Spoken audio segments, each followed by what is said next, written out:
Bienvenue frères et sœurs, bienvenue, bienvenue. Partagez, faites savoir à vos amis que nous sommes là. Alléluia. Aujourd'hui, nous allons parler des choses qui vont empêcher que les chrétiens, que les gens qui se disent chrétiens, ah oui, il faut le dire, aucun vrai chrétien, aucune personne en bonne règle avec Dieu, qui marche avec Dieu, ne ratera l'enlèvement. La vraie question c'est, est-ce que nous sommes en règle avec Dieu? Jeanne-Julie Tankam, bienvenue.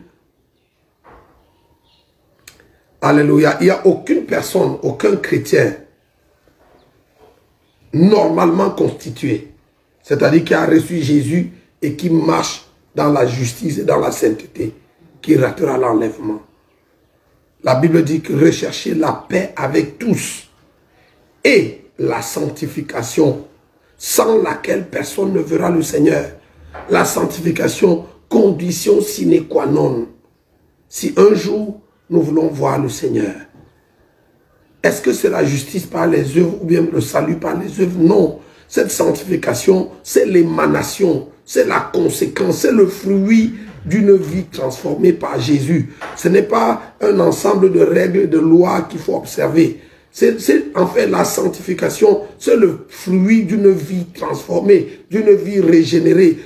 Vous savez, quand vous êtes chrétien, vous n'avez plus d'appétit pour le péché. Vous pouvez tomber dans le péché, vous pouvez vous retrouver dans le péché parce que ça fait partie des accidents de parcours. Jean a écrit, 1 Jean chapitre 2, je vous ai écrit, jeunes petits enfants, afin que vous ne péchiez pas. C'est ça notre nature renouvelée et régénérée en Christ, afin que vous ne péchiez pas. Mais si quelqu'un pêche, nous avons un avocat auprès de Dieu. Donc, Dieu sait, Dieu s'attend à ce que nous soyons parfaits. Jésus a dit, soyez parfaits comme votre Père Céleste est parfait. Soyez saints comme je suis saint. C'est ce que Dieu attend. C'est ça la nature de la nouvelle créature que nous sommes en Christ.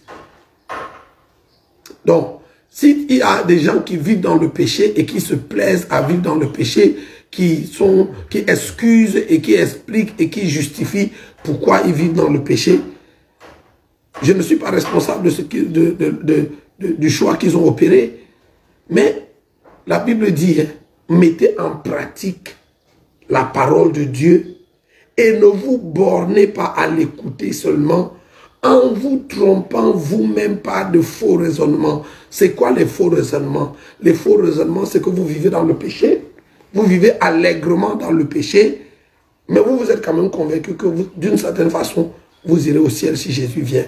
Ou si la mort vous prend aujourd'hui, vous avez une place dans le ciel.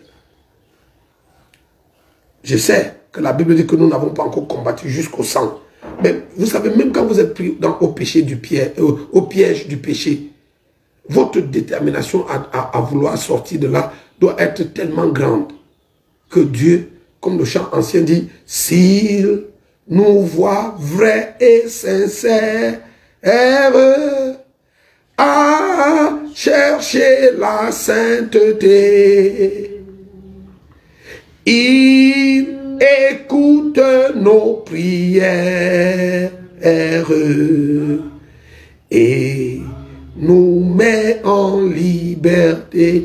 Je sais que parce que nous sommes dans ce corps de chair, nous sommes dans un combat, nous avons un combat perpétuel contre le péché. Nous devons toujours nous mettre et rester sur nos gardes. De temps en temps, on peut recevoir un coup du monde, du péché ou de tout cela. Mais Dieu nous juge sur la base de la sincérité. S'il nous voit vrais et sincères à chercher la sainteté. Il ne s'agit pas ici des chrétiens qui disent que non, c'est comme ça que je suis, c'est ma nature, c'est mon tempérament, c'est ceci. Non, il ne s'agit pas d'excuser, de trouver des excuses. En fait, vous pouvez vous trouver des excuses. Vous êtes libre de vous trouver des excuses si vous voulez.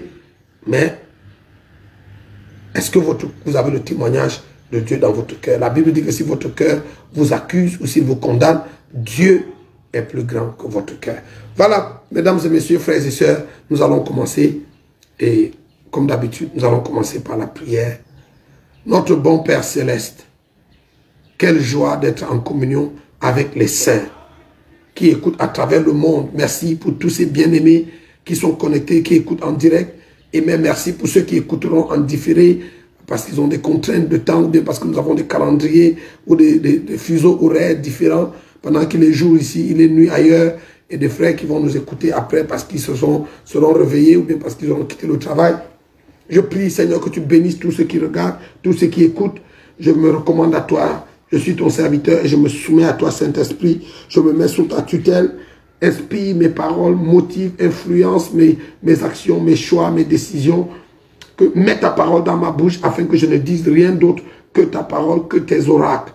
Et je prie que tu donnes à ceux qui écoutent un esprit de compréhension, un esprit de sagesse, un esprit de révélation au nom de Jésus. Illumine les yeux du cœur de ton peuple et permets que cet enseignement nous aide à nous rapprocher de toi. Et pendant que je prêche ta parole, guéris les malades, délivre les captifs, renvoie libre les opprimés, opère des miracles et des signes et des prodiges par la puissance de ta parole. Que s'il y a des gens, Seigneur, pendant que je prêche, s'il y a des gens qui regardent et qui sont malades, qui sont affligés, qui sont sous l'empire du diable, qui sont sous la domination de Satan, que l'onction de ta parole, la Bible dit que tu as envoyé ta parole et ta parole a guéri et a délivré. Alors que tu envoies ta parole aujourd'hui par ma bouche, Seigneur, que cette même parole guérisse ceux qui sont malades et délivre ceux qui sont sous l'empire du diable. Manifeste ta gloire au nom du Seigneur Jésus.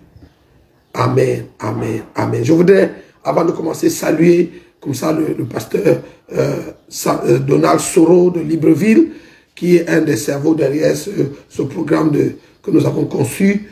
C'est à la demande de Donald Soro et de Michel Aublé. À tout Seigneur, tout honneur, et il faut rendre l'honneur à qui l'honneur est dû. C'est eux qui ont voulu, les deux, Michel Aublé d'Abidjan, c'est ces deux pasteurs, ces deux serviteurs de Dieu qui m'ont contacté et ont demandé que nous fassions cette conférence virtuelle pour préparer l'Église au retour du Seigneur. Et c'est à cœur joie que j'ai accepté de me livrer à cet exercice. Encore que je leur disais hier que j'ai l'impression que, après ce qu'on a, j'ai l'impression qu'il y a tellement de choses à dire que normalement on devrait boucler demain, mais peut-être qu'on sera obligé de l'étendre jusqu'à dimanche. Voilà, si vous êtes d'accord, dites yes ou dites oui, si ça vous bénit et que vous pensez que c'est utile. Mais moi, ça me bénit de partager ces messages, ça me bénit de les entendre. Même si ça sort de ma bouche, ça me bénit de les entendre parce que ces paroles ont pour but de nous tenir éveillés. Ceux d'entre nous, hier, vous vous souvenez, je vous ai dit, cet enseignement, je le fais premièrement à l'intention des croyants. Vous qui êtes chrétiens, vous êtes nés de nouveau et vous attendez, comme moi, avec impatience, l'avènement du Seigneur. C'est à votre intention qu'est dirigé cet enseignement. Pourquoi? Parce que quand nous lisons la parabole des 10 vierges dans Matthieu 25, la Bible dit que les vierges, toutes les vierges sages et les vierges fortes, se sont toutes endormies à un moment donné. Elles se sont assoupies. Je sais que la marche chrétienne n'est pas facile. Certains d'entre nous, ça fait 10, 20, 30, 40, 50, 60 et peut-être plus d'années que nous marchons avec Jésus et que nous attendons son retour. Donc, il se pourrait que, chemin faisant, que certains d'entre nous se soient assoupis, se soient relâchés. Toutes les vierges se sont endormies à un moment donné. Donc, ça peut arriver. Donc, le but de cet enseignement, c'est de réveiller les vierges que vous êtes, qui vous êtes assoupis, qui vous êtes endormis à un moment donné de la marche avec Dieu. C'est normal, c'est compréhensible que des gens que vous soyez endormis ici. C'est arrivé aux vierges dans la Bible, dans la parabole de Jésus, ça peut nous arriver. Donc, le but de cet enseignement, c'est de réveiller les vierges, ceux d'entre vous qui êtes assoupis. Mais il a aussi pour but de ramener les rétrogrades sur le droit chemin. Il a pour but de nous rappeler l'évangile. Vous savez, si l'apôtre Paul a trouvé nécessaire de rappeler aux Corinthiens l'évangile, c'est utile de rappeler aujourd'hui l'évangile. Et je bénis Dieu, j'ai mon fils qui est même connecté, Valérie Mouchingam, qui a écrit un bon livre sur le rappel de l'évangile. L'apôtre Paul, un très bon livre, vous pourrez l'avoir également si vous manifestez l'intérêt. On vous mettra en contact avec le pasteur Valérie. Il est basé à Douala et vous pourrez lire ce livre, c'est un bon livre. Il a été préfacé par nous, c'est un bon livre qui va vous bénir. L'apôtre Paul écrivait aux Corinthiens dans 1 Corinthiens chapitre 15, à partir du verset 1, il dit « Je vous rappelle, frères, l'évangile que je vous ai annoncé. » Donc, quand on a annoncé l'évangile aux gens, c'est utile de faire un rappel mémoire de temps en temps. Donc, Paul dit « Je vous rappelle, frères, l'évangile que je vous ai annoncé, que vous avez reçu et dans lequel vous avez persévéré, et par lequel vous serez sauvés si vous le retenez dans les termes dans lesquels je vous l'ai annoncé. Autrement, vous auriez cru en vain. 1 Corinthiens chapitre 15, versets 1 et 2. Il est possible qu'on ait cru en vain. Comment ça? si on ne retient pas l'évangile qui nous a été annoncé dans les termes dans lesquels il a été annoncé. En d'autres termes, si sur le chemin de la foi, vous changez les termes de l'évangile, comme on dit au Cameroun, en milieu jeune, vous êtes dans l'undem. Vous avez quitté le chemin. Vous êtes perdu. On peut avoir bien commencé comme les Galates. Et ça aussi, c'est pourquoi nous faisons cet autre enseignement tous les mardis de midi, de 13h à 14h sur le désenvoûtement de l'église. Encore que j'ai commis tout un livre là-dessus. Et je crois que de tous les livres que j'ai écrits, c'est peut-être l'un des plus importants. Enfin, un des livres importants que vous devez lire. Tous les livres que j'ai écrits sont importants. Mais celui-là, vous devez le lire, il est important. Parce que dans l'optique de ce que nous disons, il contribue exactement à vous préparer au retour du Seigneur. Donc, Paul rappelle l'évangile. Il faut garder l'évangile dans les termes dans lesquels l'évangile nous a été adressé par le Seigneur Jésus, par les apôtres. Si nous changeons les termes de l'évangile chemin faisant, nous sommes seuls dans notre film. Donc, je vous rappelle, frère, l'évangile que je vous ai annoncé, que vous avez reçu et dans lequel vous avez persévéré. Entendre l'évangile, c'est bon. Recevoir l'évangile, c'est bon. Persévérer dans l'évangile, c'est bon. Mais l'apôtre Paul dit, vous serez sauvés seulement si vous le gardez. Vous le gardez dans les termes dans lesquels il a été annoncé. Et dans la suite, dans les versets 3 et 4, l'apôtre Paul commence à rappeler les termes de l'évangile. Ça sera peut-être l'objet d'une autre série ou d'une autre conférence sur nous parlerons des termes de l'évangile, ou alors le rappel de l'évangile. Rappeler les termes de l'évangile. Et dans 1 Corinthiens, l'apôtre Paul dit au verset 3 et 4, d'après l'évangile que je vous ai annoncé, Christ est mort. Vous ne pouvez pas prêcher l'évangile à quelqu'un sans lui parler de la mort de Christ.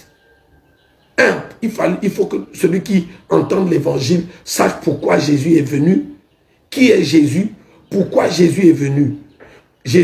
Donc l'apôtre Paul, en parlant des termes de l'évangile, dit que d'après mon évangile, Christ est mort pour nos péchés, d'après l'évangile. Christ a été enseveli. Christ est ressuscité. Et après, donc Christ mort, Christ enseveli, Christ ressuscité. C'est ça les termes de l'évangile. Donc, dis aux gens, viens à Jésus, il va te donner le mariage, viens à Jésus, il va te donner le travail. Ce n'est pas ça l'évangile. Ce n'est pas ça sauver le... Cet autre discours-là, il est bon à l'oreille, mais il ne sauve pas le pécheur. C'est pour ça qu'aujourd'hui, nous avons une prolifération d'églises. Il y a des églises en revente dans tous les coins de rue. Mais le monde n'est pas sauvé. La moralité est au plus bas que jamais. Les églises sont pleines de monde, mais il n'y a pas de réveil spirituel. Pourquoi? Parce que le réveil spirituel, le vrai, ne consiste pas à faire que l'église soit remplie de gens. Le vrai réveil spirituel, ce n'est pas quand les églises sont remplies. Le vrai réveil spirituel, c'est quand les hommes, les cœurs des hommes reviennent à Dieu. Si les gens viennent à Dieu sans que leur cœur revienne à Dieu, ils ne sont pas sauvés et il n'y a pas de réveil. Donc, le vrai réveil spirituel, et ça c'est le Seigneur Jésus qui me l'a dit quand j'étais au ciel. Il m'a dit, ne sois pas séduit par les foules nombreuses que tu vois venir dans l'église. Ces gens ne viennent pas me chercher. Donc l'église peut être pleine de monde, ça n'impressionne pas Jésus. Ça n'impressionne pas Jésus qu'on ait une méga église. Elle peut être aussi grande que l'église appelée la tour de Babel dans Genèse 11, où toute la race humaine avait rallié le projet de ce grand pasteur. Vous savez, le pasteur de cette église appelée la tour de Babel était vraiment, parmi les grands, un vrai grand. À côté de lui, même Jésus est un petit pasteur. Parce que Jésus n'a pas réussi à battre le record de ce homme. Même Jésus n'a pas réussi à faire l'unanimité. Le pasteur de l'église de la tour de Babel, c'est le seul pasteur qui a réussi à faire l'unanimité. Il a réussi à rallier tous les hommes, toute la race humaine dans son projet.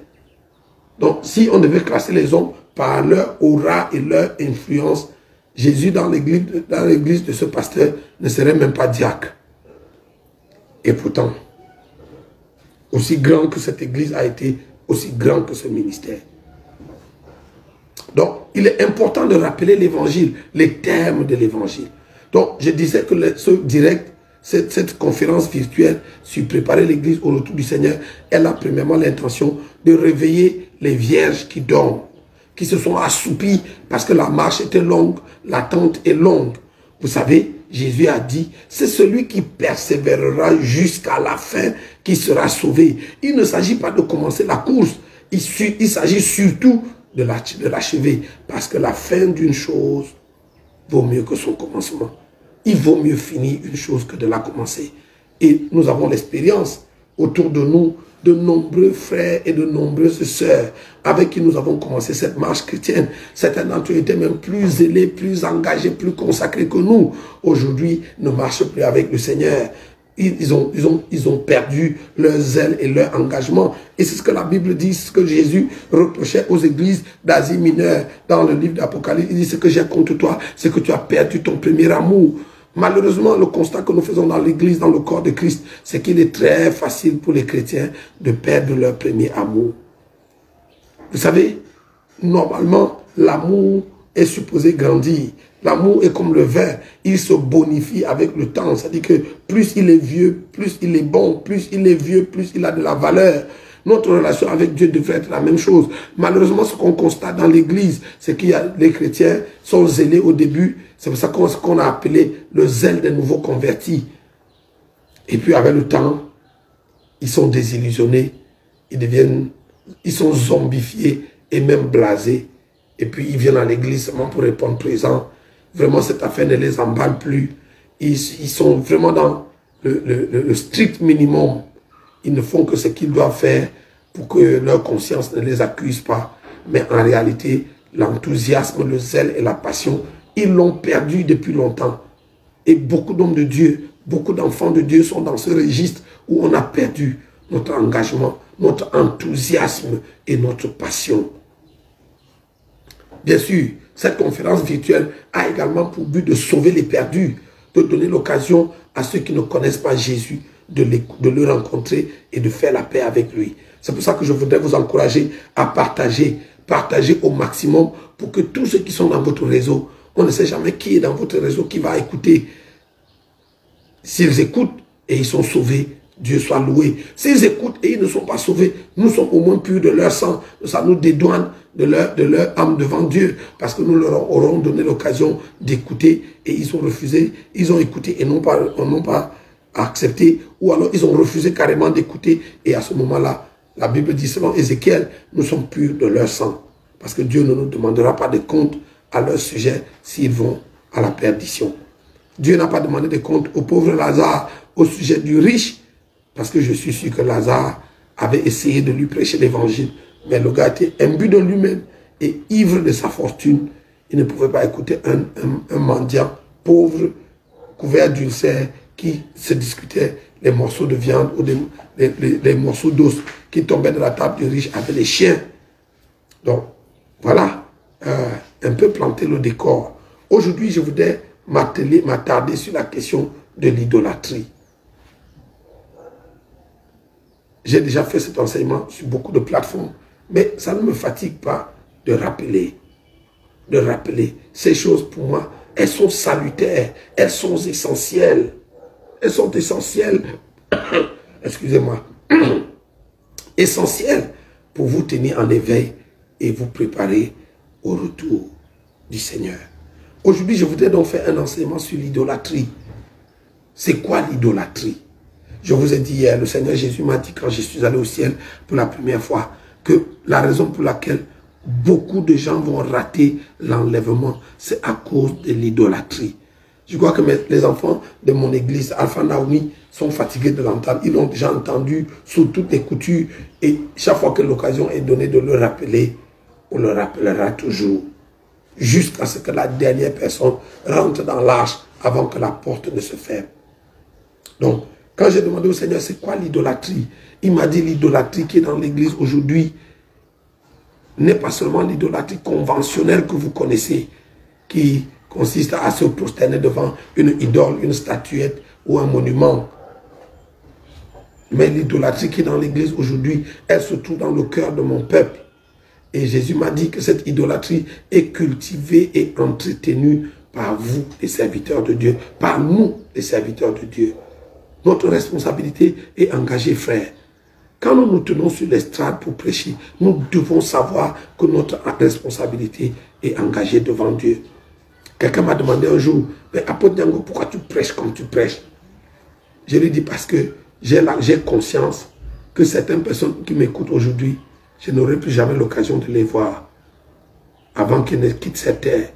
Donc dimanche, pasteur, quand vous vous tenez sur l'estrade et que vous parlez à une foule, si vous avez 200 personnes, 500 personnes, 1000 personnes, 10 000 personnes devant vous dimanche, prêchez avec la conscience que certaines de ces personnes qui vous écoutent sont en train d'écouter l'évangile pour la dernière fois. Et qu'après qu'ils vous aient quitté dimanche, ils ne reviendront plus dimanche prochain. La mort peut-être va les prendre. Quelque chose va leur arriver qui va faire qu'ils ne reviendront plus jamais à l'église.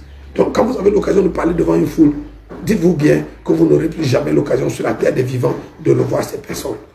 Et il faut que si ces personnes, quand ces personnes vous quittent, qu'elles vous quittent après avoir bien entendu le message de l'évangile, que vous leur ayez donné l'essentiel de ce qu'il leur fallait pour être sauvés, pour que si elles se perdent à la fin, que vous ne soyez, que votre responsabilité ne soit pas engagée. C'est pour ça que quand j'ai l'occasion de prêcher l'évangile, je ne perdrai pas mon temps à vous parler des chaussures et des cravates et des habits et de l'argent.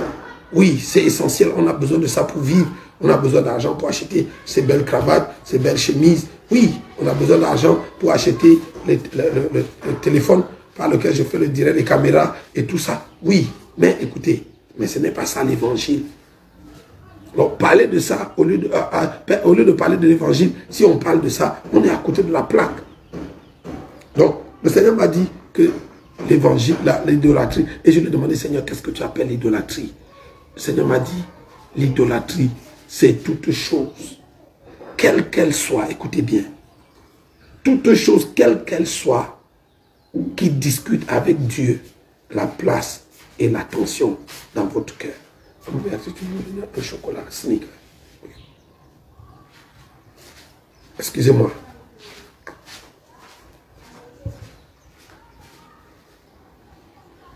Je prêche tellement que j'ai déjà la voix un peu rock. Comprenez, c'est de bonne guerre. Alléluia. Donc, l'idolâtrie, d'après la définition du Seigneur, c'est toute chose, quelle qu'elle soit, grande ou petite, qui discute la place et l'attention avec Dieu dans votre cœur. Si vous prêtez attention à votre vie, vous allez voir de belles idoles, bien dissimulées, bien installées dans votre vie, à qui vous vouez une allégeance supérieure ou égale à celle que vous vouez à Jésus. Et aujourd'hui, dans ce direct, je vais prendre le temps de m'arrêter là-dessus sur la question et de nous montrer pratiquement. Parce que souvent, vous savez, on prêche l'évangile et l'évangile que nous prêchons est abstrait. C'est un évangile qui nous envoie dans les nuages. On a la tête dans les nuages, on pense à je ne sais pas quoi. Mais aujourd'hui, dans cette série, dans cette session, je voudrais être concret dans la prédication de l'évangile. Et pour vous montrer l'idolâtrie, je voudrais qu'on regarde Éphésiens chapitre 5. Avant d'aller à Éphésiens chapitre 5, ça, quand le Seigneur m'a dit, quand je lui ai dit, mais Seigneur, comment tu dis qu'un petit nombre de gens, si la trompette retentissait aujourd'hui, seulement un petit nombre de gens seraient enlevés. Et pourtant, on voit partout dans le monde des églises qui grandissent, des milliers de gens qui se pressent dans l'église. Et le Seigneur m'a dit, Niangog, ne sois pas séduit par ces foules nombreuses que tu vois accourir dans ma maison. Ces gens que tu vois venir, ce n'est pas moi qu'ils cherchent. Ils cherchent les choses que je donne. Et j'ai dit, Seigneur, mais quand ils viennent chercher ces choses, tu le leur donnes quand même. Il m'a dit, oui, je le leur donne parce que je suis un Dieu généreux. Dans ma nature de Dieu généreux, je donne, je fais de largesse. Et écoute-moi, Niangog. Et le Seigneur m'a dit, Niangog, fais attention. Parce que sur la terre, je ne donne pas qu'aux chrétiens seulement. Je donne aux chrétiens, je donne aux musulmans, je donne aux bouddhistes, je donne aux païens, je donne aux athées, je donne à tout le monde. Dieu fait du bien à tous les hommes. Il fait lever le soleil sur les bons et sur les méchants. C'est la bonté de Dieu. Il fait pleuvoir sur les justes et sur les méchants. Ça fait partie de la nature généreuse. La nature... vous savez, Dieu, par essence, est bon. Et sa bonté se manifeste en ce qu'il fait du bien à tous. Mais l'apôtre Paul nous a précisé, et je crois qu'on l'a dit hier, Romains chapitre 2, que la bonté de Dieu a pour but de pousser les gens à la repentance. Mais le Seigneur m'a dit, dans ma nature de Dieu généreux, je fais des largesses, je partage, je donne. Mais dans ma nature de Dieu jaloux, Je ne supporte pas la cohabitation. Je ne supporte pas de... Je ne sais pas partager. Et quand il m'a montré ce texte de Exode 34, verset 14, que je n'avais jamais vu, de tout le temps de ma marche avec Dieu, j'ai déjà lu ma Bible d'une couverture à une autre, je ne peux pas vous dire combien de fois depuis que je suis devenu chrétien. Mais ce texte, je ne le connaissais pas. Exode 34, 14 dit, tu ne te prosterneras pas devant un autre Dieu, car l'Éternel, ton Dieu, porte le nom de jaloux. Il est un Dieu jaloux. Écoute, dans la nature de Dieu jaloux, il ne supporte pas de te partager. Regarde, Jésus ne veut pas 70% de ton cœur. Il ne veut même pas 80%. Même 95%, il ne l'accepte pas. Si tu ne lui donnes pas tout ton cœur, il ne veut rien du tout. C'est ce jour-là que j'ai compris le vieil adage qu'on m'a enseigné quand j'étais à l'école de dimanche, qui disait que si Jésus n'est pas Seigneur de tout, il n'est pas Seigneur du tout. Jésus ne veut pas une partie de ton cœur. Quand on lui a posé la question de savoir quel était le plus grand commandement, Jésus a dit le plus grand de tous les commandements, c'est que tu aimeras l'Éternel, ton Dieu, de tout ton cœur, de toute ton âme, de toute ta force et de toute ta pensée. Il ne s'agit pas de loger Jésus dans un quartier de ton cœur et de laisser les autres quartiers occupés par autre chose. Jésus ne veut pas habiter dans un compartiment de ton cœur. Il veut être le maître de toute ta vie, de tes pensées, de tes paroles, de tes émotions, de tes actions, de tes choix, de tes décisions, de ton corps, de ton âme, de ton esprit. Tu aimeras l'Éternel, ton Dieu, de tout ton cœur, de toute ton âme, de toute ta force et de toute ta pensée. Donc, il ne veut pas une partie, il veut tout. Et si tu ne lui donnes pas tout, il ne veut rien. Il ne te veut pas à moitié. Vous savez, souvent, je fais des illustrations. Malheureusement, je n'ai pas une orange ici avec moi. Mais souvent, le cœur de l'homme est comme une orange. Et vous savez, quand vous épluchez votre orange à la main, pas avec le couteau, mais à la main, l'orange est faite de quartiers. Et vous savez, dans la vie de plusieurs chrétiens, Jésus n'occupe qu'un quartier de leur vie. Ce qu'ils appellent leur vie spirituelle. Et leur vie spirituelle, c'est par opposition aux autres vies. Ils ont leur vie privée, leur vie spirituelle, leur vie professionnelle, leur vie familiale. C'est différents compartiments. Et Jésus est donc logé dans ce qu'ils ont appelé leur vie spirituelle. Et donc, ils ont un temps qu'ils consacrent à Jésus. Et après ça, Jésus doit vraiment les laisser tranquilles parce qu'ils ont d'autres choses à faire. Non, Jésus veut faire partie de tout ce que vous êtes. De votre travail, de votre famille, de votre argent, de votre santé, de vos relations, de vos amitiés, de votre intimité, même avec votre conjoint. Il veut faire partie de tout et il veut être maître de tout. C'est ça la nouvelle naissance. C'est-à-dire que vous cessez d'avoir une vie. Ce n'est plus vous qui vivez. Donc vous n'avez plus de vie privée, il n'y a plus un compartiment réservé. L'apôtre Paul a dit, ce n'est plus moi qui vis, c'est Christ qui vit en moi. Et la vie que je mène maintenant dans la chair, je vis en la foi au Fils de Dieu. Donc si ce n'est pas ça la définition que vous avez d'être chrétien, vous êtes dans un autre évangile, vous êtes dans un autre registre qui ne concerne pas ce que nous disons.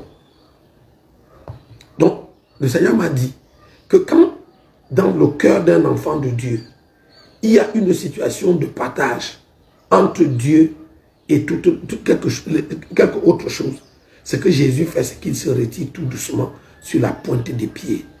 C'est pour ça que la Bible dit, examinez-vous vous-même si vous êtes toujours dans la foi. Que celui qui croit être debout, il n'a pas dit celui qui est debout, celui qui croit être debout prenne garde de tomber. Donc chacun de nous doit être sur ses gardes. Quand les disciples sont allés, ils ont fait des miracles, les 70, dans Luc chapitre 10, Jésus les a envoyés, ils ont fait plein de miracles et ils sont revenus. Jésus leur a dit, et ils ont dit, Jésus, Jésus leur a dit, ne vous réjouissez pas de ça.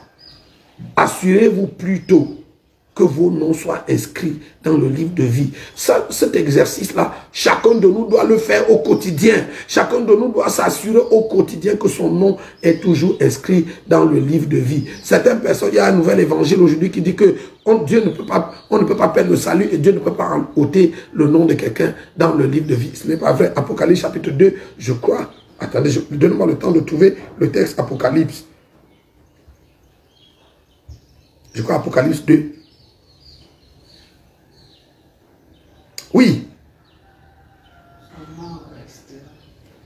Oui, son nom restera dans le livre de vie. Permettez-moi de trouver le texte.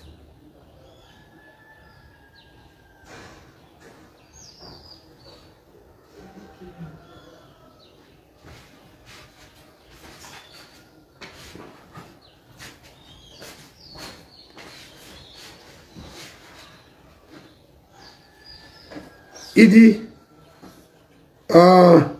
mais ce que j'ai contre toi, au verset 4, c'est que tu as abandonné ton premier amour. Souviens-toi donc d'où tu es tombé, répands-toi et pratique tes premières œuvres. Sinon, je viendrai à toi et j'ôterai ton chandelier de sa place, à moins que tu te répandes.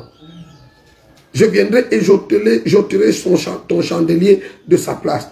Et puis il dit, plus loin, à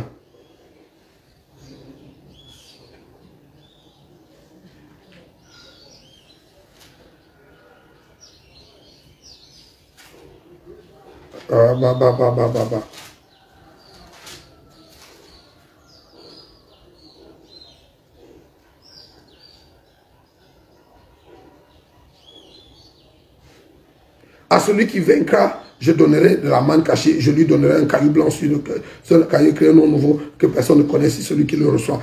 Oh, mais non, c'est pas ce verset.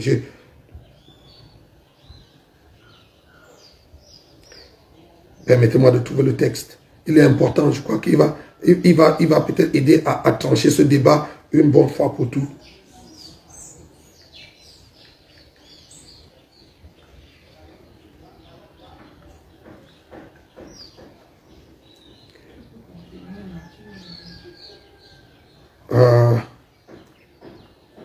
Oui, Apocalypse chapitre 3, verset 5, je savais. 3, verset 5, il dit, celui qui vaincra sera vêtu ainsi de vêtements blancs. Je n'effacerai point son nom du livre de vie. Et je confesserai son nom devant mon Père et devant ses anges. Je n'effacerai point son nom du livre de vie. Si il dit ici qu'il n'effacera pas le nom de celui qui vaincra, ça veut dire qu'il y a une possibilité que les noms soient effacés dans le livre de vie. Que le nom de certaines personnes soit effacé du livre de vie. Donc, vous savez, vous pouvez avoir une église de réveil, avoir des miracles sans Dieu. Dans mon témoignage, j'ai vu le ciel. Vous allez trouver, il y a cet extrait que j'ai. Quand le Seigneur m'a dit ça, je ne croyais pas. Il m'a dit, je vais te montrer quelque chose. Et Dieu m'a fait faire le tour de la terre. Je vous ai raconté le témoignage. Et on allait d'église en église. Et dans certaines de ces églises, elles étaient immensément grandes. Et ce n'est pas un procès contre les grandes églises. Mais vous savez seulement que souvent quand on est devenu grand et qu'on est devenu riche et qu'on est devenu puissant, on commence à penser qu'on n'a pas besoin de Dieu. L'exemple c'est dans l'Apocalypse chapitre 3, l'église de Laodicée, qui a réussi l'exploit de mettre Jésus dehors. Ils étaient à l'intérieur, ils faisaient leurs choses, et Jésus était dehors, et Jésus, Apocalypse 3, 20, voici je me tiens à la porte et je frappe. Si quelqu'un entend la voix et ouvre la porte, j'entrerai chez lui et je souperai avec lui. Mais Jésus est dehors. Vous faites quoi dedans quand Jésus est dehors? Donc il y a beaucoup d'églises comme ça qui font leurs activités, ils font leurs choses. Et je me souviens de cette église en particulier où Jésus m'a amené. Une église grande, elle était grande, immensément grande. Du pupitre, on ne pouvait pas voir la fin de la foule. Et j'étais tenu dehors à la fenêtre avec Jésus et on regardait le spectacle qui se faisait à l'intérieur. L'homme de Dieu, entre guillemets, qui prêchait dans cette église, était tellement loin qu'il faisait des miracles renversants. Je me souviens qu'il y avait ce gars qu'on a amené à l'église en plein culte. Et pendant que l'homme de Dieu prêchait, on a déposé ce gars qui avait fait un accident et on lui avait amputé les 2 jambes. Et l'homme de Dieu a fait pousser les 2 jambes de ce gars sous l'œil de la caméra. Et le gars s'est levé et a commencé à courir. Les gens tombaient, certains s'évanouissaient d'émotion. Et j'ai pleuré plus amèrement en demandant à Jésus, comment de tels miracles peuvent se faire dans une église alors que tu n'es pas là? Et le Seigneur m'a dit, oui, je t'ai amené pour te faire voir ça. C'est pour ça qu'au dernier jour, plusieurs diront. Il n'a pas dit quelques-uns, il dit plusieurs diront, nous avons fait des miracles en ton nom, nous avons prophétisé en ton nom. Et je leur dirai, je ne vous ai jamais connu. Retirez-vous de moi, vous qui commettez l'iniquité. Donc, on peut avoir une église où il y a des miracles, des signes et des prodiges sans que le Seigneur soit là. Ça, c'est un autre débat pour une autre fois. Mais écoutez, Quand Jésus ne se trouve pas à sa place chez vous, il se retire sur la pointe des pieds et il s'en va sans jamais vous dire au revoir. Il y a beaucoup de gens qui sont à l'église, qui ont une espèce de religion, une espèce d'activité spirituelle et que sais-je encore, mais Jésus n'est pas dedans. Et vous savez, j'ai dit aux serviteurs de Dieu, le fait que Dieu ne se répande pas de ses dons et de ses appels est un grand piège. Pourquoi? Parce que vous pouvez être oint. Vous avez même été oint par Dieu. Et puis vous avez quitté le droit chemin. Vous continuez de faire les miracles. Vous continuez de prophétiser juste. Vous continuez de faire tout ça. Les dons continuent de se manifester. La vocation, l'appel en vous continue de se manifester. Et pourtant, celui qui vous a appelé n'est plus avec vous. Il y a longtemps qu'il a cessé de marcher avec vous. Donc, le Seigneur m'a dit que un grand nombre de personnes qui s'appellent chrétiens sur la terre va rater l'enlèvement à cause de l'idolâtrie. Donc, je voudrais rapidement qu'on parcourt la Bible pour voir ce que la Bible dit de l'idolâtrie. Qu'on parcourt le Nouveau Testament, naturellement. Éphésiens chapitre 5, et je lis pour nous le verset 5.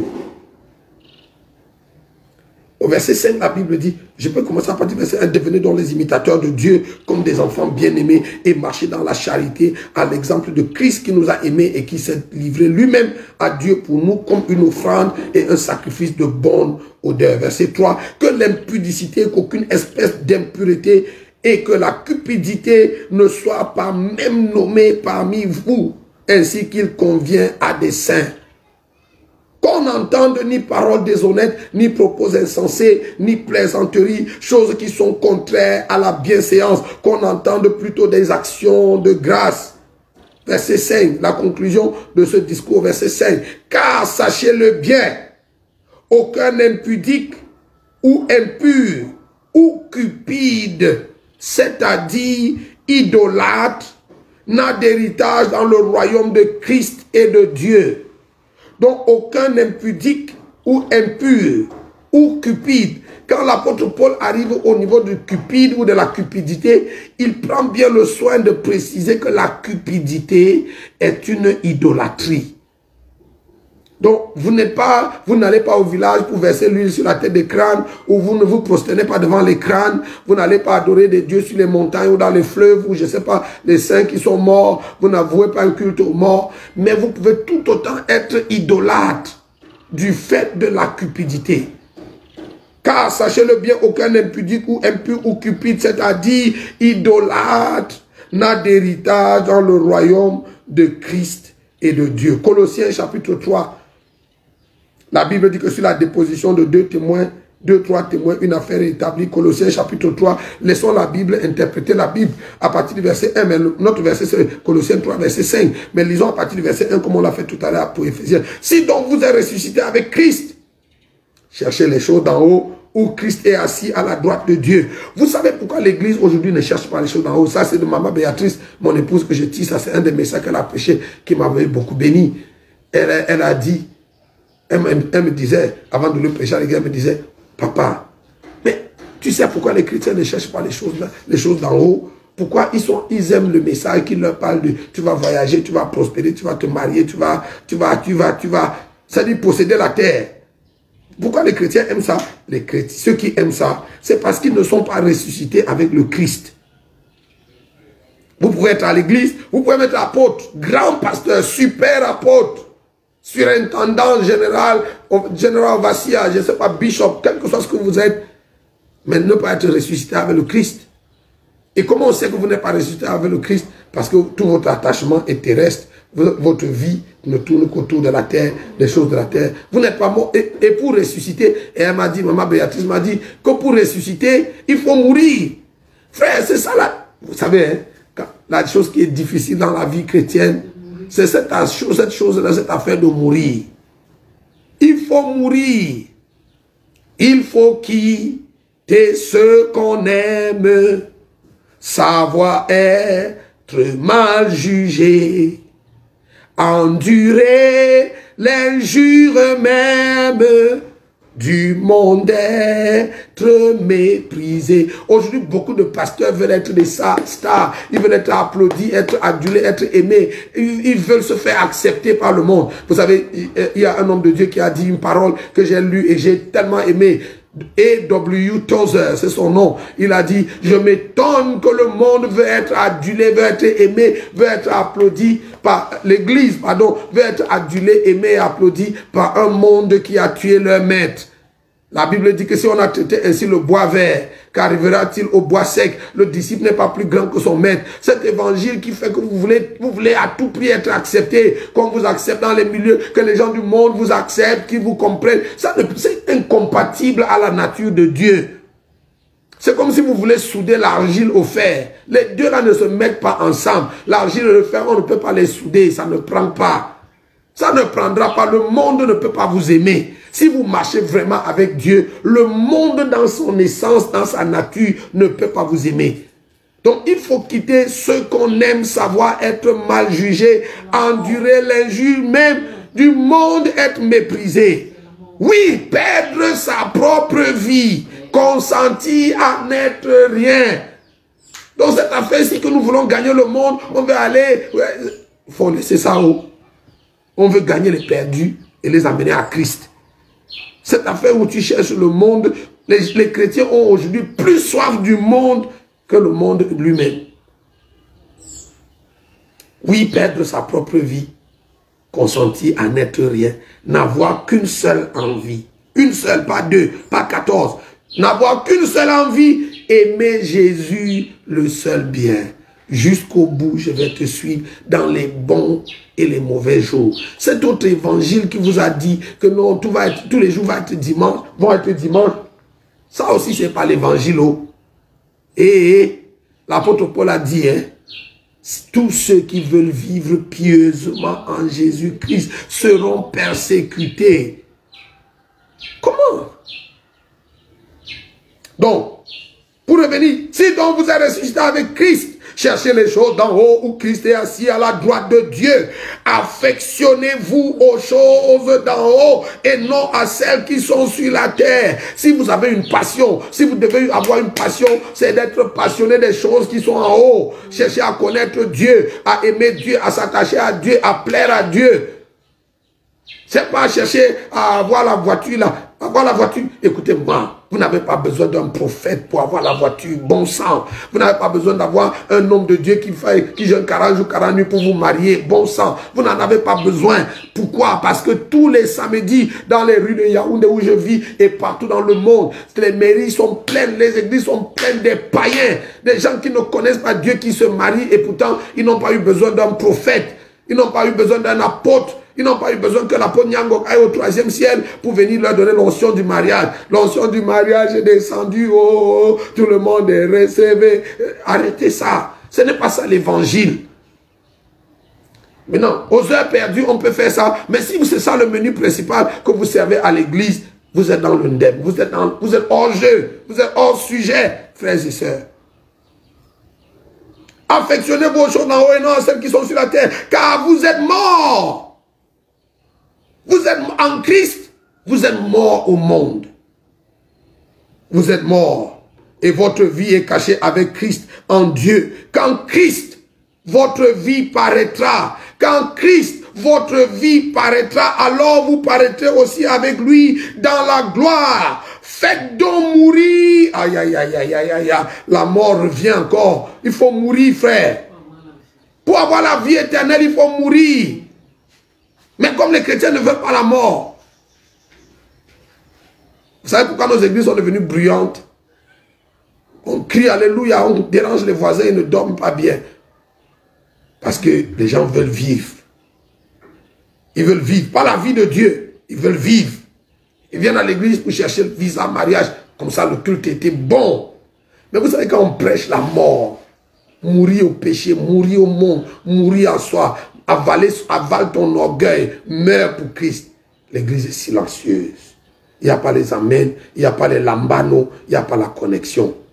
Oh, Dieu, fais-nous grâce. Écoutez, Faites donc mourir les membres qui sont sur la terre. Quels sont les membres qui sont sur la terre? L'impudicité, l'impureté, les passions, les mauvais désirs et la cupidité qui est une idolâtrie. Donc, selon Éphésiens chapitre 5, verset 5 et Colossiens chapitre 3, verset 5, nous voyons que la cupidité est une idolâtrie. C'est quoi la cupidité? La cupidité a pour synonyme l'égoïsme, l'égocentrisme, la chicheté, l'avarice et le nombrilisme. Si vous lisez ce même verset dans la version parole de vie, il dit tout vouloir pour soi. La cupidité, c'est convoiter, vouloir posséder. C'est la nature de Mammon. La cupidité, c'est la description de Mammon. Et Jésus a dit, Luc chapitre 12, on ne peut servir deux maîtres à la fois. C'est soit on aimera l'un et on haïra l'autre, soit on honorera l'un et on méprisera l'autre. On ne peut servir à la fois Dieu et Mammon. Vous ne pouvez pas servir en même temps Dieu et Mammon.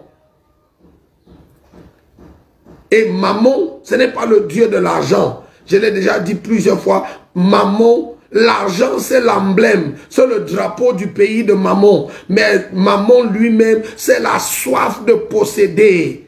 La soif de posséder ou alors la peur de manquer. C'est ça qui fait que les ministres en Afrique, surtout dans la francophonie, nos ministres détournent des milliards. Vous vous demandez, un gars a détourné 875 milliards. C'est pour faire quoi? C'est pas pour manger. Il est habité, il est adepte ou adorateur d'un autre Dieu qui s'appelle Mammon, la peur de manquer. Il s'est dit, si je ne prends pas ça, demain, si j'ai un problème demain, et il ne sait pas que demain prendra soin de lui-même, qu'à chaque jour suffit sa peine. La peur de manquer, elle fait qu'on amasse, on veut toujours avoir. Et ça ne se manifeste pas que chez les ministres, ça se manifeste chez nous au quotidien. On est chiche. Luc chapitre 12, le verset 15, Jésus dit, gardez-vous avec soin de toute forme d'avarice, car la vie d'un homme ne dépend pas de ses biens futiles dans l'abondance. Et Jésus poursuit en racontant cette parabole qu'on a intitulée la parabole du riche insensé. Les terres d'un homme riche avaient produit une grande récolte. Après avoir rentré toutes ses récoltes, il a cassé les petits greniers, en a construit des plus grands. Et après avoir fini d'engranger toute sa récolte dans ses greniers, il s'est assis et a dit, mon âme, tu as maintenant assez de nourriture pour aujourd'hui et pour la vie. Mange, bois, réjouis-toi et sois dans l'allégresse. Écoutez, il n'a pas dit ça de sa bouche parce que je suis sûr que c'était un membre d'église. Il devait certainement être dans une église réveillée. Vous savez, on a un peu de pudeur. Il y a des choses qu'on ne dit pas de nos bouches. Mais la Bible dit, garde-toi de dire en ton cœur, mon intelligence et la force de mon bras m'ont acquis ces richesses. Donc cet homme a dit dans son cœur. Il a dit dans son cœur, mon âme, tu as maintenant assez de nourriture pour la vie. Et la Bible dit, cette nuit même, le Seigneur lui a dit, insensé que tu es, aujourd'hui ton âme te sera redemandée. Et tout cet argent que tu as accumulé, à qui cela reviendra-t-il? Et écoutez la conclusion, c'est la conclusion de la parabole qui m'intéresse plus. Jésus conclut la parabole en disant, il en est ainsi de tout homme qui est riche pour lui-même et qui n'est pas riche pour Dieu. La cupidité ou la sottise selon Dieu, c'est être riche pour soi-même et pas pour Dieu. Je voudrais donc très rapidement, dans les 5 minutes, il nous reste à peine 5 minutes, dans les minutes qui nous restent, examinons la cupidité, comment elle se manifeste à l'église. Elle se manifeste d'abord envers Dieu, ensuite envers le semblable. Donc aujourd'hui, je voudrais vous parler de la cupidité envers Dieu. Nous sommes chiches envers Dieu. D'abord avec notre argent, ensuite avec notre temps, et puis avec les autres ressources que Dieu a mises à notre disposition. Comment nous sommes chiches envers Dieu avec notre argent? Très peu de chrétiens donnent leur argent à Dieu. Les chrétiens sont toujours à se plaindre, mais on parle trop d'argent dans cette église. Vous savez pourquoi vous dites ça? Parce que vous êtes cupide, vous êtes idolâtre, vous adorez, vous êtes adorateur de Mammon. C'est pour ça que, écoutez, si vous êtes adorateur de Mammon, Mammon ne vous permettra jamais de donner votre argent à son rival, qui est le vrai Dieu. Et un homme a dit, quelqu'un a dit, et j'ai adopté, il a dit, si votre argent ne sert pas Dieu et les intérêts de Dieu, votre argent sert le diable et les intérêts du diable par défaut. Donc, si vous ne donnez pas votre argent à Dieu, par défaut, vous le donnez à Mammon. Si vous ne mettez pas votre argent au service de Dieu, vous le mettez au service de Mammon par défaut. Regardez comment vous faites, nous faisons avec Dieu. Les chrétiens ne veulent pas donner les offrandes à Dieu.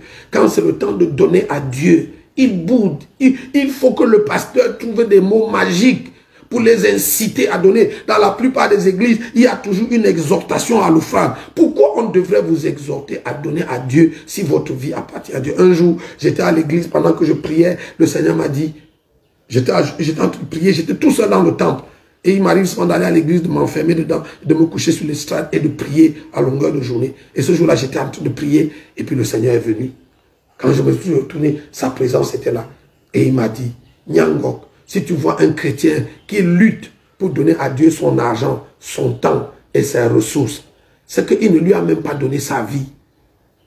Parce que si vous avez donné à Dieu votre vie, le bien le plus précieux que vous avez, vous ne pouvez pas lui refuser les petites choses. Vous savez, si vous avez une épouse et que vous pouvez lui donner le million, vous lui donnez 1 million, vous ne pouvez pas lui refuser un verre d'eau. Vous ne pouvez pas lui refuser une plaquette de chocolat. C'est l'idolâtrie qui fait que quand on dit offrande. Aujourd'hui, la doctrine selon laquelle la dîme, c'est de l'Ancien Testament, c'est dépassé, c'est vieux jeu maintenant. Au Nouveau Testament, non, vous n'êtes plus sous la contrainte. Ça plaît aux chrétiens parce qu'ils sont idolâtres, parce qu'ils aiment Mammon. Je crois que dans une prochaine série, on parlera de la dîme, vue sous l'angle de la Bible, de l'Ancien au Nouveau Testament. On ouvrira les Écritures pour voir ce que Dieu dit de la dîme. Mais vous savez pourquoi les chrétiens n'aiment pas donner leur argent à Dieu? Parce qu'ils sont idolâtres, adorateurs d'un autre Dieu qui s'appelle Mammon. Voyez comment c'est facile pour vous d'acheter une paire de chaussures de 50 000 que vous n'aviez même pas programmé. Comme c'est facile d'aller à un restaurant avec des amis et de dépenser 20, 30, 50, 100 000 juste pour faire plaisir à des amis.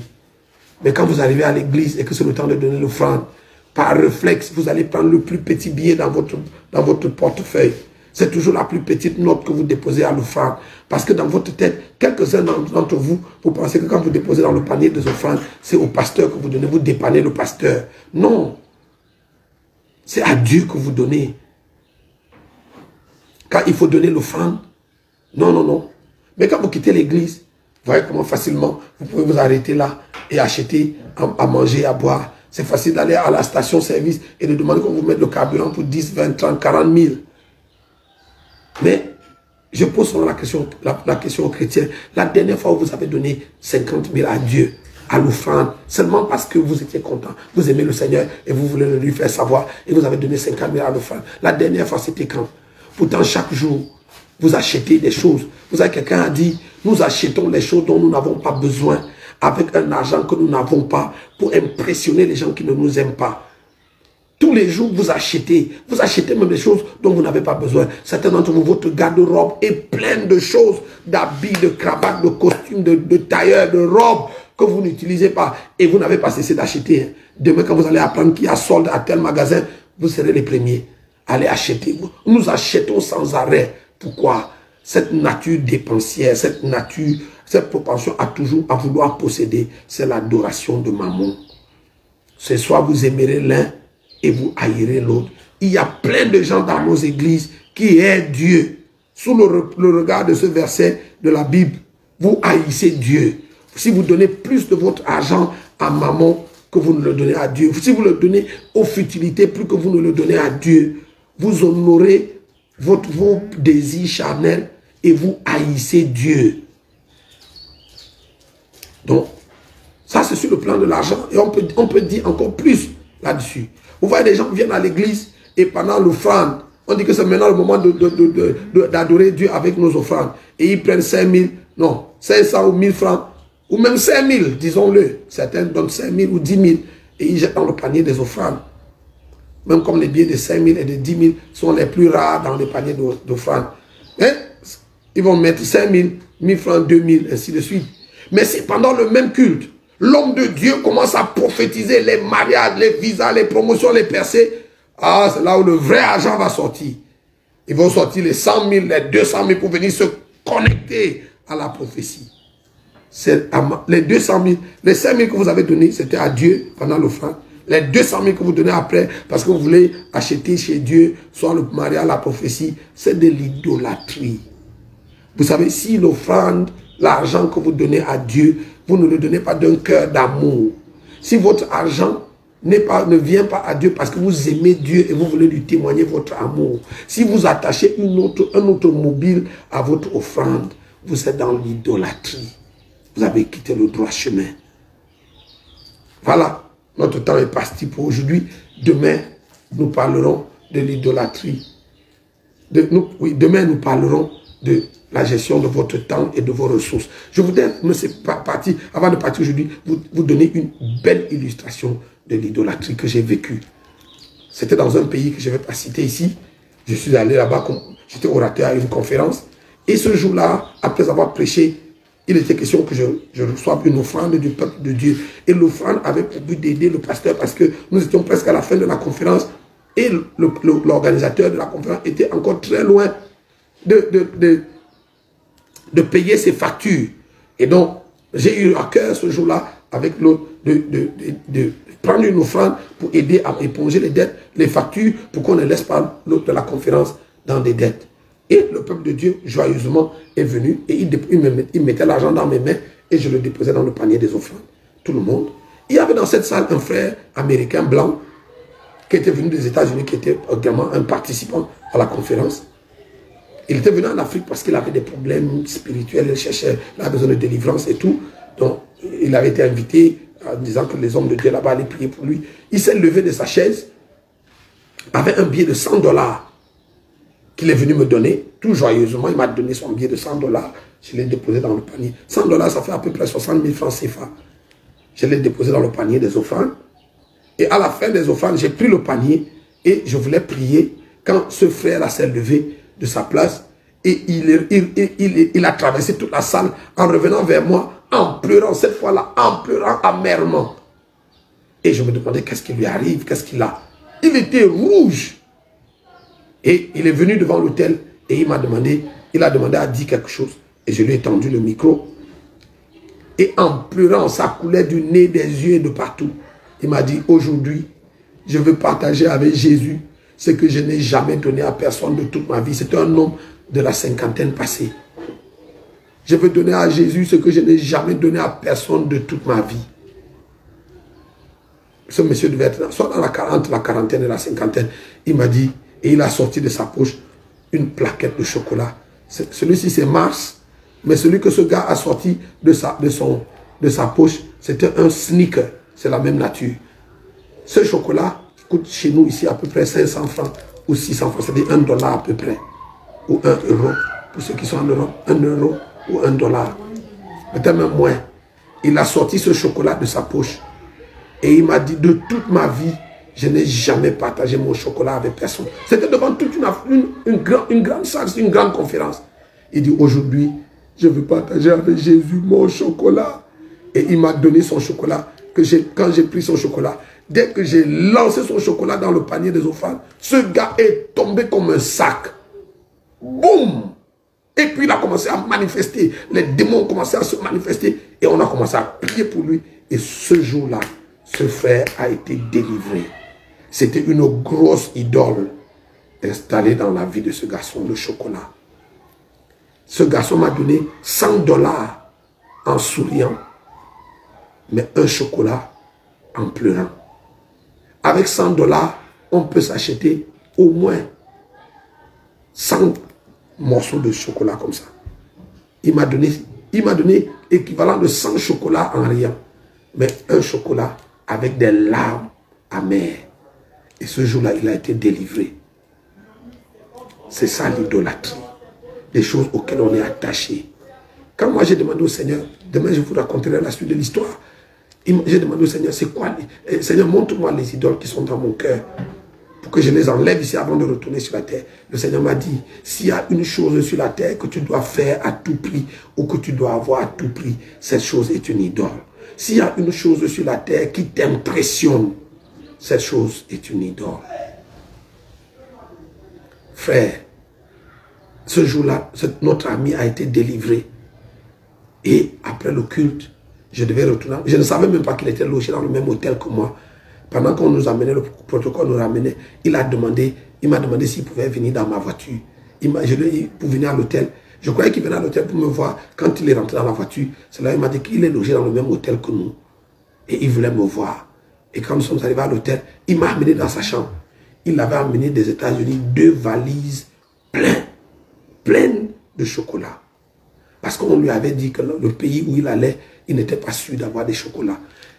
Ce qu'il avait comme vêtements, il avait apporté juste, pendant que c'était le 4e jour de la conférence, il avait la même chemise, le même pantalon. Parce qu'il avait juste ça, des petits vêtements dans son bagage à main. Ses valises qu'il avait ensuite étaient pleines de chocolat. Ce jour-là, il a été délivré. Et il nous a donné ces 2 valises de chocolat. Il avait déjà consommé une partie. Il nous a donné la valise de chocolat en disant, est-ce qu'on peut partager ça aux frères? C'était sa délivrance de l'idolâtrie. Vous qui écoutez cet enseignement, il peut avoir une grosse idole. Demain, je vous en parlerai un peu plus. On rentrera dans les détails. L'idole assise dans le cœur. L'idole de l'argent. L'idole du succès. L'idole de la popularité. L'idole de la gloire. L'idole du sexe. L'idole du pouvoir. Ces idoles sont assises dans... Petits enfants, gardez-vous des idoles. Dieu ne partage pas sa gloire avec les idoles. Il ne partagera pas ton cœur avec les idoles. S'il y a une idole dans ta vie, Jésus n'est pas Seigneur de ta vie. Tu es dans l'illusion, tu es dans le ndem. Tu n'es pas en train d'aller au ciel, tu es en train de te balader. Tu n'es pas en train de te préparer pour le retour du Seigneur. Tu es en train de te balader. Voilà, c'est ici que nous allons tirer la conclusion pour aujourd'hui. C'était un plaisir de vous avoir. Je voudrais